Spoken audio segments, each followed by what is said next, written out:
Assalamualaikum warahmatullahi wabarakatuh. Selamat pagi anak-anak. Apa kabar hari ini? Mudah-mudahan kalian semua dalam keadaan sehat walafiat. Alhamdulillah wa syukurillah, luar biasa, Allahu Akbar. Pada hari ini kita akan belajar tema 3 tentang tokoh dan penemuan. Subtema 1, pembelajaran 1 tentang penemu yang mengubah dunia di kelas 6. Sebelum kita memasuki ke pembelajaran, terlebih dahulu marilah kita berdoa. Mudah-mudahan doa kita dikabulkan oleh Allah Subhanahu wa Ta'ala, dan kita diberikan kelancaran serta dimudahkan dalam memahami pembelajaran ini, dan mudah-mudahan ilmu yang kita dapat pada hari ini dapat bermanfaat di kemudian hari. Amin ya robbal alamin. Berdoa dimulai. Berdoa selesai. Anak-anak, sekarang coba kalian perhatikan lingkunganmu masing-masing di malam hari. Apakah yang kalian lihat? Kita dapat melihat cahaya lampu yang bersinar menerangi jalan-jalan dan rumah-rumah. Dari mana cahaya tersebut itu? Dan siapakah yang telah menemukan alat tersebut?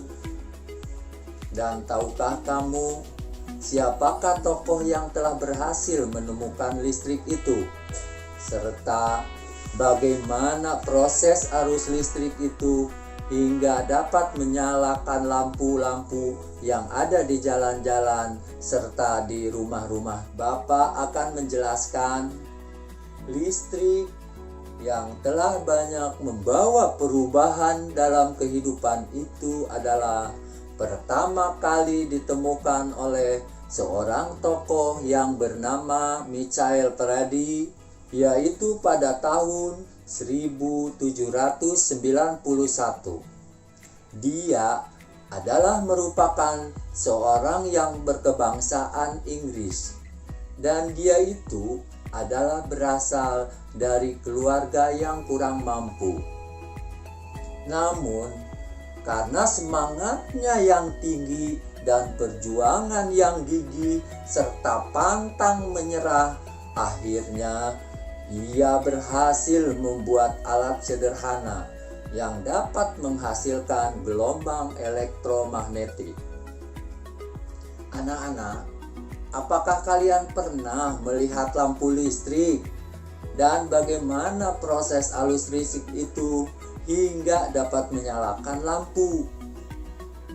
Proses tersebut yaitu dengan adanya aliran arus listrik yang kemudian diubah menjadi energi cahaya.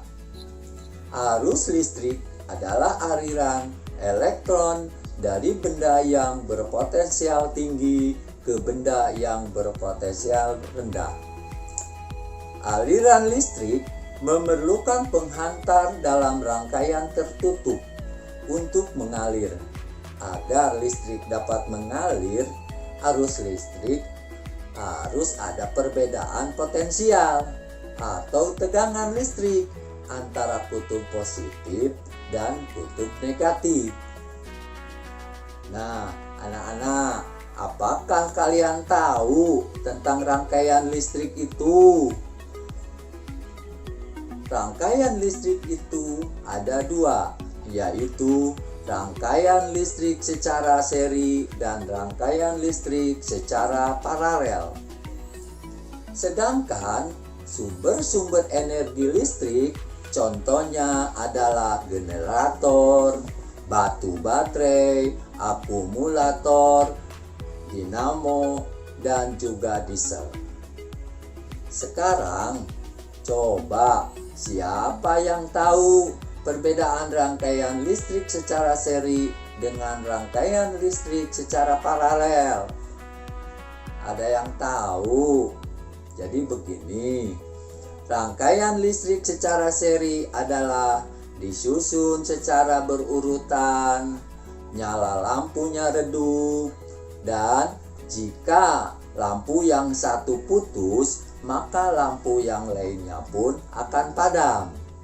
Sedangkan rangkaian listrik secara paralel adalah disusun secara sejajar, nyala lampu lebih terang, dan jika lampu yang satu putus atau padam, maka lampu yang lainnya akan tetap menyala. Nah, demikian anak-anak. Nah, anak-anak, apakah kalian tahu alat apakah yang dapat digunakan dalam kehidupan sehari-hari yang menggunakan rangkaian listrik secara seri? Coba kalian perhatikan contoh dari rangkaian listrik secara seri yang dapat digunakan dalam kehidupan sehari-hari. Nah, contohnya adalah sebuah senter. Sekarang coba kalian amati bagian-bagian dari senter. Ada yang tahu? Nah, begini. Bagian senter terdiri atas 1 baterai, 2 lampu reflektor, 3 lempengan logam, 4 saklar. Nah, baterai fungsinya adalah sebagai sumber arus listrik. Lampu reflektor fungsinya adalah mengumpulkan cahaya lampu senter tampak lebih terang. Sedangkan lempengan logam fungsinya sebagai penghantar arus listrik dari baterai ke lampu bohlam. Dan saklar on dan off untuk menghubungkan antara kawat pada baterai ke bohlam.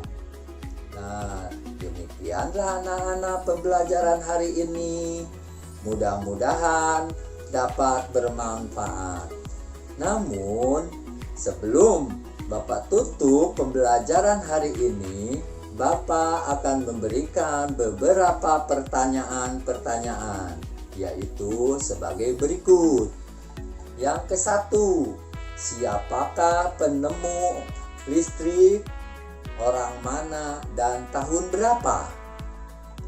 Yang kedua, apakah perbedaan rangkaian seri dan rangkaian paralel? Yang ketiga, apakah fungsi saklar dan sikring? Yang keempat, sebutkan komponen-komponen senter. Dan yang kelima, bagaimana Michael Faraday berhasil membuat alat sederhana yang menghasilkan gelombang elektromagnetik. Selamat bekerja, selalu semangat, kalian pasti bisa. Sekian, terima kasih. Wabillahi taufiq wal hidayah.